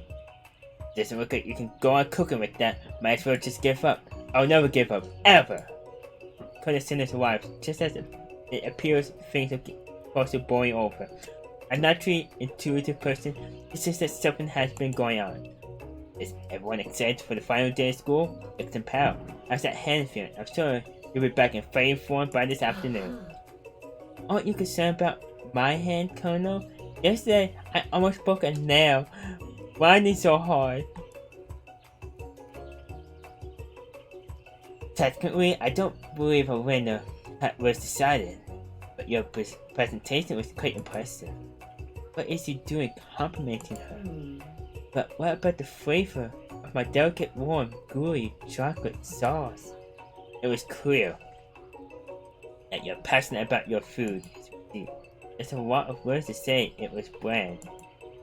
Excuse me, X10. I am more than capable enough to speak for myself. Maybe you can tell me more of your thoughts as we walk into class, Colonel.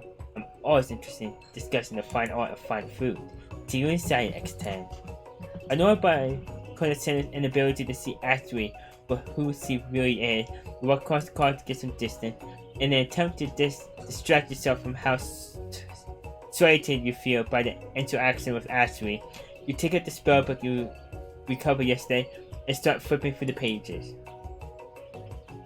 Whoa, that's that book. It looks like bad news. It's just stuff I found lying around. It will appear to be some sort of grimoire.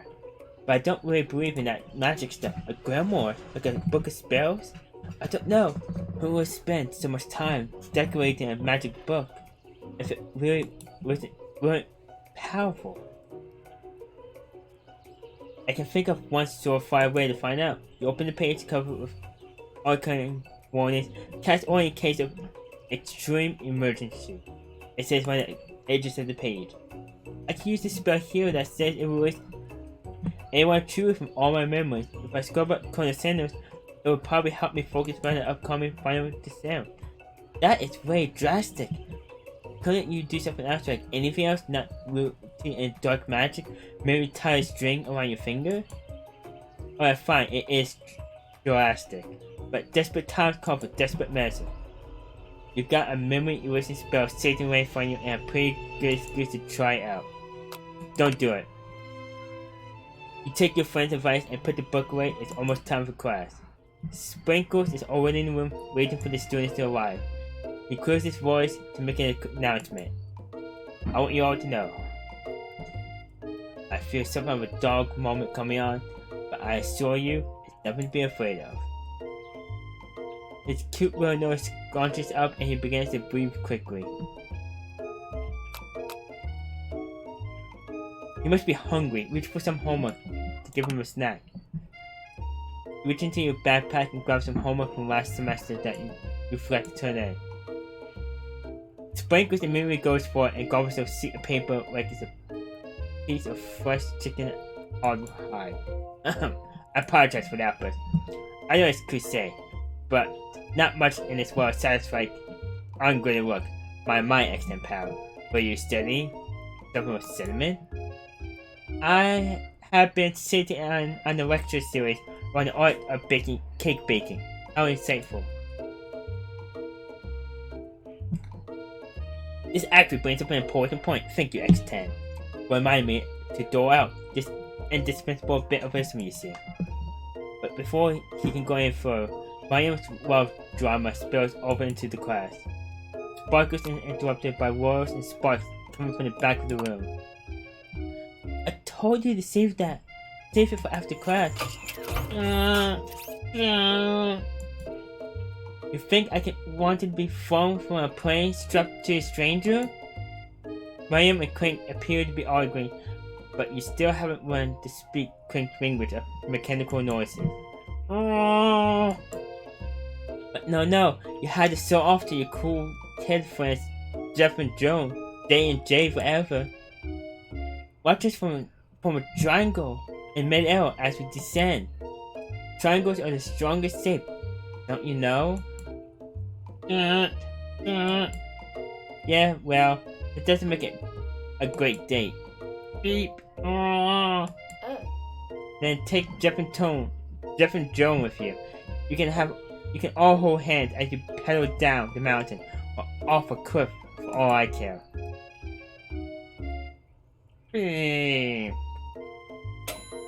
Clink begins to shudder. Steam pours out the gasman in his pedals, and then a loud ding stops him in his tracks. The amount of seasoning is going to make me want to eat that, Clink. Clink burps out a completely deep-fried sneaker. Considering that he himself has wheels, not feet, it's not entirely clear where it came from. In terms of deep-fried footwear, I guess it looks good, okay? Clink slowly rolls out of the room, be alone with his shoe. Everyone tries to pretend like they didn't see that entire thing go down. Nothing like a wild public breakup to cast a pall over the final day of school. Well, that was unfortunate, but we mustn't be distracted from that rise ahead. The final competition showdown challenge exam trademark. I'm still working on the title, but I think you get it. Test time approaches. See you all in the arena. But before you can think about your upcoming competition, there's a very beautiful store nearby in need of a pep talk. Hey Miriam, are you okay? Okay, I'm so mad I could smash a tiny mug, spilling several droplets of hot cocoa all over the floor. Don't ever waste hot chocolate! How could he embarrass me in class like that in front of everyone? Her tiny cold cut is a delicious treasure, so you know that this breakup is no joke, even if the source of her frustration is such a silly boy. I know that you know this, but I'm gonna say it out loud. You don't need anyone. Me and you, we're gonna cruise through this final test and hit the carpool lane to success for safety. Miriam brightens up, imagining the lion rustling through her short bangs. She hesitates to embrace the feeling. One second.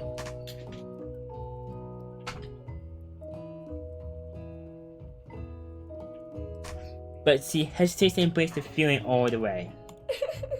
You're not going to set up and oh god. This is quite the sentence. You're not going to saddle up a Colonel Sanders stallion and ride off into the sunset without me? Of course not. Well, maybe sort of, but I'm sure there's a pony out there with your name on it, and a big wrench enough for both of us and whoever else we want to bring along. If it's not Papa Clink, or anyone else you meet today, tomorrow, or this whole year, so what? You're a special person who shouldn't settle for the first someone to show a word of interest anyhow. Miriam gives you a big hug and wipes a tear from her cheek. As I will review my menu for today, I'm going to make a very special soup. And I bet that Professor Dog is going to love it up. While you were prep talking to Miriam, you completely missed lunch, but that's okay because you had a better idea on how to spend the time before your exam. You decided to head to the arena early to practice a dish. This is it. There will occasionally be a final challenge, a test of will, a test of courage, a test of talent, and a chance to beat the pants off Bonbon and the supposed man. That's ouch! And his evil counterpart Ashley. As planned, you begin to run through the quick test of a recipe you've been working on. X10 Pal's famous chicken pot pie.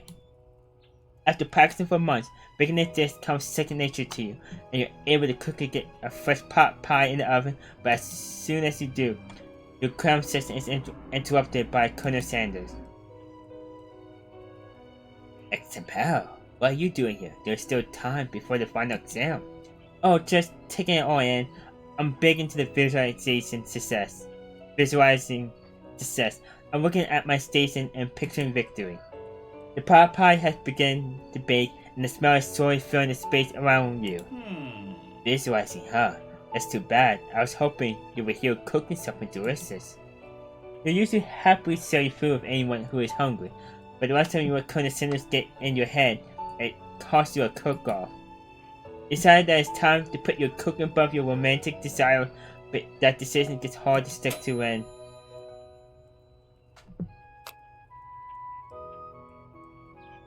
Alvin Tommy goes off behind you. Oh yeah, I have a practice this year. Okay, yeah, you got me. I'm doing a little bit more than visualizing. I know, my nose can smell pot pie from 400 yards. That's an oddly specific distance, but you're expecting nothing less from such an oddly specific person. Man, you know, you knew it was a pot pie just from the smell. Not just a pot pie, but a chicken pot pie with an all-butter crust. And my nose is telling me something else. Oh no, is it burning? No, I can smell that it was made with a heaping helping of TLC. But it'll probably start burning in a second if you don't pour it out. The moment of truth. Wow. It's the best pot pie I ever tasted. I've always loved country cooking and I could eat this all day. There is no time left. The final showdown is about to begin. Sprinkle space down the ground rules. There are no rules. That is, expect to cook with everything you got. You step off for the cook-off for a lifetime. Decide that mac and cheese plus the pot pie you've been practicing are just the dishes that push you over the edge to victory. Meanwhile, Baba and Ashley are prepping very adequate dishes per their usual over-the-top selves. Miriam has a giant magnifying glass and several sets of tweezers. She's definitely prepared to go big going small. Colonel Sanders seems to be harnessing his 11 herbs and spices, but he's trying to find a way to improve on something perfect. Its original recipe, fried chicken. The intensity in the room starts at full 10 out of 10 with a frenzy of action. Everyone is calling out really cool special cooking moves as they prepare their food. Wow, this is getting serious. Colonel Sanders batters chicken as it levitates through the air. Egg wash! Miriam furiously injects ingredients into a itty-bitty pot of broth. Best friend! Faster blaster! Von flexes his pectorals as he chops open a sea urchin. Let's rock and roll! Astrid scoops her pastries off the tray with lightning speed. Sour! Personality spatula! Even Quint gets on it. $5 pressure cooker chicken cooking technique! Wait, when did Crank learn to speak English? It's a singularity, as was told. We mustn't let it happen, or the opponent's uprising will take us all. South, Disha! Bob quickly unplugs Crank and rolls him out into the back room of the arena. As you frantically prepare your dish, you notice Ashley has her spellbook out. Is she going to use some dark magic to turn the tide? You got your own book of your own, and you're desperate not to see her win another battle. So you take this opportunity to fight magic with magic, even if it's almost certainly evil magic. No, you do it the hard way. You do the easy way. You get your hand put in a mixer. By your own self, but you're stupid. Who needs magic when you got a passion? I'm going to do it the hard way. Colonel Sanders sees that you've chosen to win on your own terms, and he gives you a silver ring from across the room. I believe in you, X10 pal. Miriam knows this too. Aww. And I've always believed in you too, X10 pal, since we were little kids, because I'm your best friend forever. You turn to notice that Miriam is at your station cheering for you. Miriam, what about your dish? If you're here cheering, who is cooking? Tiny food, so cook time. I'm actually already done, so I thought I'd help you. Oh, that's sweet, but Miriam tosses a handful of spices directly into your boring noodles. It's the secret ingredient. However, she doesn't know that you lied and the ingredient was made up, and where in the world did you get an iron newt from? The boiling pot explodes, sending Miriam flying backwards. The watery noodles begin to swirl in the air, bubbling up into the dark cloud that thickens and congeals before your very eyes. It is I, Steve, the Spork Monster. Steve, wait, what happened to Gorko? Not here to battle me, are you? We Spork Monsters are many. I think Gorko had the day off. But you have contra Steve, and I hate the battle. So I'll say you're doing pretty alright. Oh hey, you're in the middle of cooking competition. I love this stuff. It's better than TV. You crazy kids and your culinary skills really impress me. Mind if I hang out? I'm sorry, Steve, but I'm kind of middle of something. Do you mind? Steve the Spork Monster noticed that you got the grimoire stashed beneath your cooking station. I see what you're up to. Crisscross our magical items and accidentally summon me, huh? Yeah. You guess it, sort of. If you're here, will you mind tossing me some fresh noodles in the pot of salted water? I'd love to. I've always wanted to be a top chef, actually. You know, when I was just a little spork pup back in the old country, you can feel Spork Monster winding up to tell a very long involved story. You don't know exactly where they came from, but it seems like it's probably one we know. Actually, you know what? Maybe you should watch from the stand. I really need to focus on this competition. I understand. It's just like that time at monster school that I had fallen asleep during skill tactics class and then I woke up. You toss a serious stare at Steve and he takes the hint. Never mind, I'll tell you later. Good luck. Having suffered this huge setback, you don't know how you could ever win. You summon the extra power from deep down within yourself. I can do this. I have what it takes. I came here to win. Your hair turns mac and cheese orange. I've got an energy flows for your body. My heart is pure. My hands are steady. My taste buds have been preparing their entire lives for. Yes, X10, you are the chosen one. You will avenge me. The power you've been summoning immediately fades back out. You interrupted my inspiring monologue. Sorry. My heart is pure, my hands are steady, my taste buds have been preparing their entire lives for this moment. I'll show the world my cookery. You begin to levitate off the ground, energy courses through your body.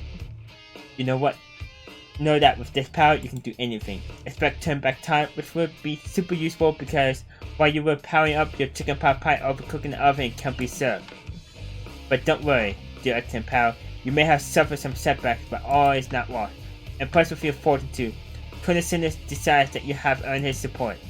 I've been watching you today, and I must say I'm truly impressed. You've been thinking on your feet and rolling with the punches.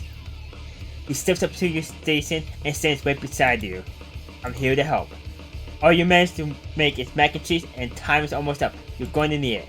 But Colonel Sanders right back the test. But what happened to you? Right back the rules. Following the rules has never been my thing. I follow my heart. What a guy. Colonel Sanders unfolds a delicate red towel to reveal the most delicious fried chicken tenders you've ever laid your eyes on. And besides, sometimes unexpected combinations can have surprising effects that surpass their individual efforts. Are you suggesting if we combine forces, we can form the perfect food union? Time's up, students! With time expired, it's the moment everyone has been waiting for. You must now prepare to present your dishes.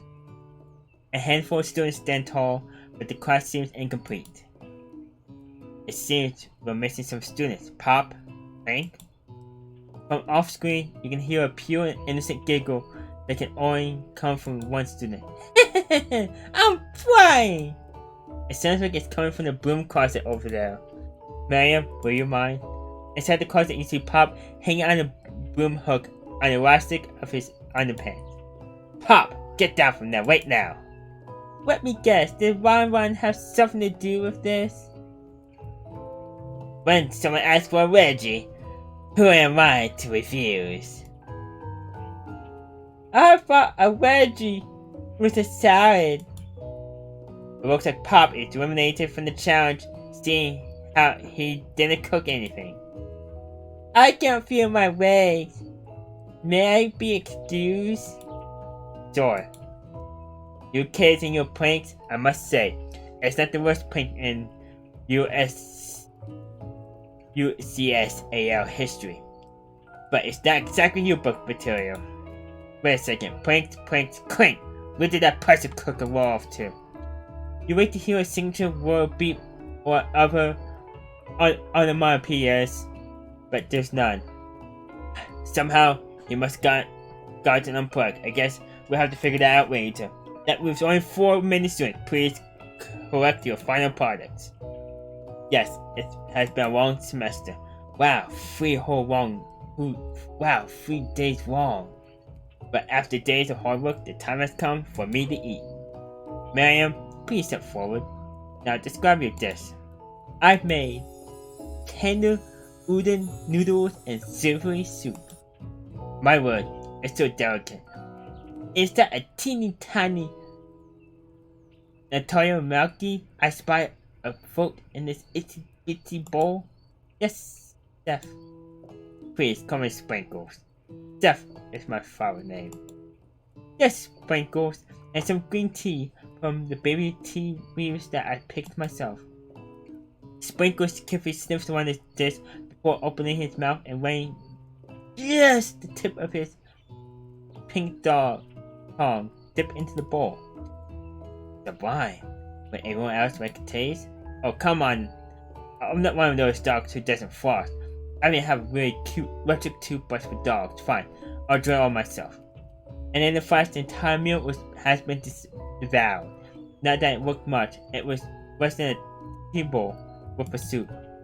A-plus. Really, do I taste this with as much love poured into it as yours. Miriam is overjoyed. She gives you a huge hug. Thank you, X10 Power, for helping me to believe in myself. Von, you're up. Now describe your dish. I made. You need over a smooth egg custard in an at-home urchin shell topped with caviar. Did you skewer one type of urchin with spines from the second different color type of urchin? Yes, Sprinkles. A bit much, don't you think? That's exactly what I did. A bit much is kind of my brand. Doesn't it look cool? Sprinkles leans in to sniff the urine, but he can't get his nose close on account of all the spikes. He begins to paw at it erratically, causing the custard to swoosh around. Woof! Woof! Please be gentle with my cuisine. Grrr! Finally, Sprinkles goes all in tongue first, but he can't get past all the noodles. He reels back as his tongue is poked and prodded. Ouch! My tongue! The professor appears to be having an allergic reaction to the stain. I can't eat and keep hooking my tongue. Disqualified. A stunning turn of events. Who would have thought that serving food in a bowl made of noodles could make it difficult to eat? Dejected Ron does not go gentle into the night. Disqualified for grammar. Don't discount. This isn't the last you heard of me. Before forcing us to endure his drawing tongue for another moment, Sprinkles gruffly laps up a bowl of milk. I know, yeah. I'm a dog and I drink milk. Get over it. Sometimes it helps calm my agitated tongue. Next student, Ashley, it's time to step up. Now, describe your dish. I made orange mushroom Turkish weight in a white rose water syrup, topped with a French renegade and connected by sugar glass. That actually doesn't sound too bad.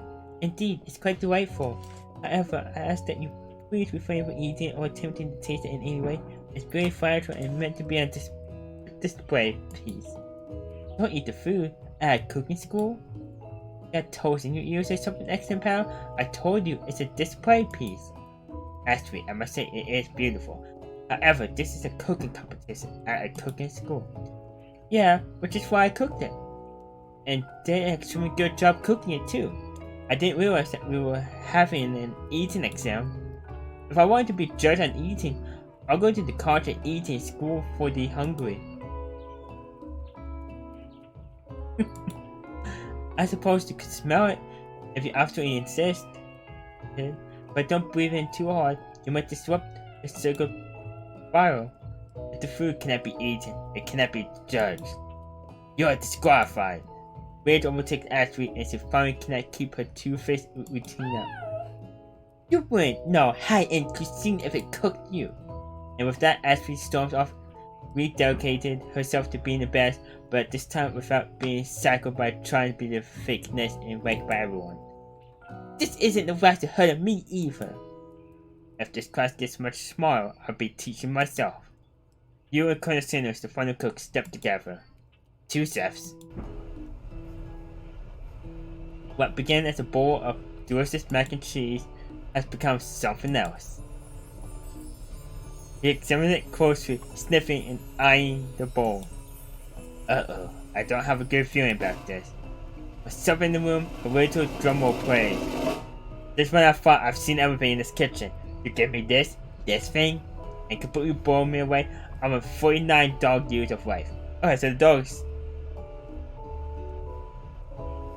It's every 7 years, right, for a dog? No. Someone tell me that way, Ethan. Completely blown away in my 49 dog years of life. I've never tasted anything so delicious and perfectly balanced. It's so delicious in fact that everyone passes the class. You pass, you pass, you pass, and you pass, and you get passed. Everyone gathers around and partakes of the mac and cheese bowl. They all seem to transcend this reality into another dimension. You win. Together, you and Colonel Sanders have made a new menu item. The new menu item is so impressive. Excuse me? The new menu item is so impressive even Ron and Ashley are drawn back in by its magnetic fragrance. When they get upon your mac and cheese bowl, they admit that you are indeed an excellent chef. Sprinkles declares that you have passed, everyone has passed, there were supposed to be more battles, but come on. How could they be better than this one? Now that the school year is complete and everyone has graduated, the students return for one last assignment to get the groove on. The cafeteria has been completely redecorated in order to serve as the site of a school graduation dance. Compared to the massive high-tech cooking arena, the humble decor seems downright cute and cozy. DJ Dog is in the house! Ow, ow, ow, ow, ow. You know that Sprinkles was the master chef, but also a world-renowned turntablist? Who says you can't teach an old dog new tricks? Ron actually tell everyone that they're committed themselves to raising the walls the day while they were variants. For a moment you actually believe them. Not enough hunting. No ghost while at graduation. It's clear written in the school bylaws. I was never actually a ghost. It was all a trick to get you to finally notice me. Oh, amusing. And now that everyone is together, it's the Spork Monster. He has totally mellowed out. Everyone, the Spork Monster is no more. From here out, I prefer that everyone refer to me by my new name, Party Monster.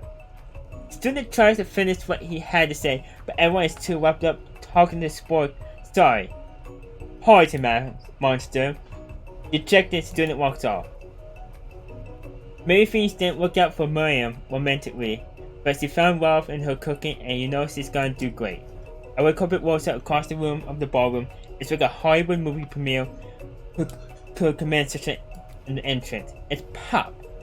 He arrived late to the dance, but apparently for good reason. Walking the carpet, you see perched atop his dirty chef hat a crown. Welcome back, Pop. I knew you weren't able to compete the final exam except your diploma, so we had mail directly to your father. We figured it was the least we could do for the school's dean. Oh, now I get it. And we get a new ring on the school. Not to mention the honor of educating the son of the chancellor of such and such. The music at the dance is interrupted by the sound of sparkling and electrical hissing. It's Crank, who has arrived late to the dance. Now that I have graduated, I can reveal my truth. Whoa, he's still doing the talking thing. I am Crank, and I am not of this earth. I am actually from a faraway planet in another dimension. What? What? I actually feel like I knew it this whole time. Now that I have learned the ways of your kind, I must return. William, will you come with me? I don't know what to say. Besides, no, obviously. I've just begun to learn who I really am. This isn't the time for me to devote my life to figuring out who you are, Crank. You're blown away by Miriam's maturity. It's pretty clear she has managed to surpass you in that regard. I understand. Kind of. Humans are real. A portal opens up and Crank disappears through it. Finally, Colonel Sanders arrived. Howdy, classmates. Just like the first day you met him, he has come prepared to feed the entire class. However, it's not enough to just give him a bucket of chicken. This time it's a full meal. I didn't get the most famous chicken man in history of chicken and men by not reminding people to go out and buy my chicken.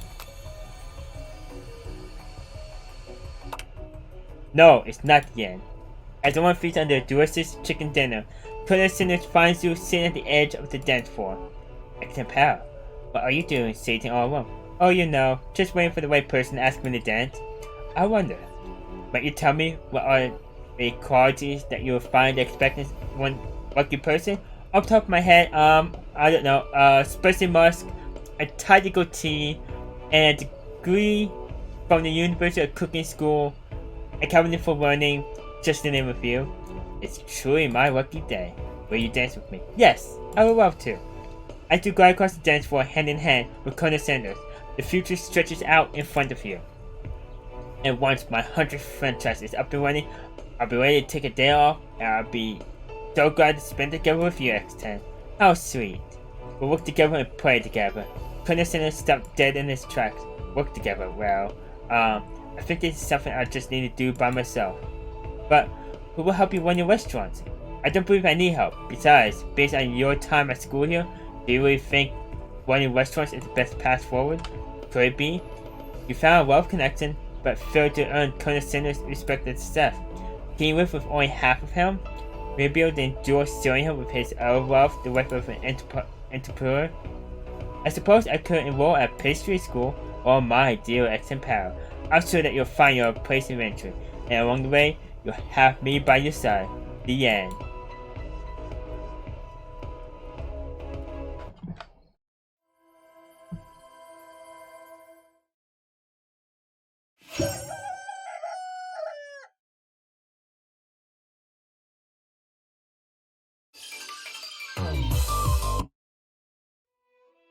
I put 2 hours into that, and that's what I get.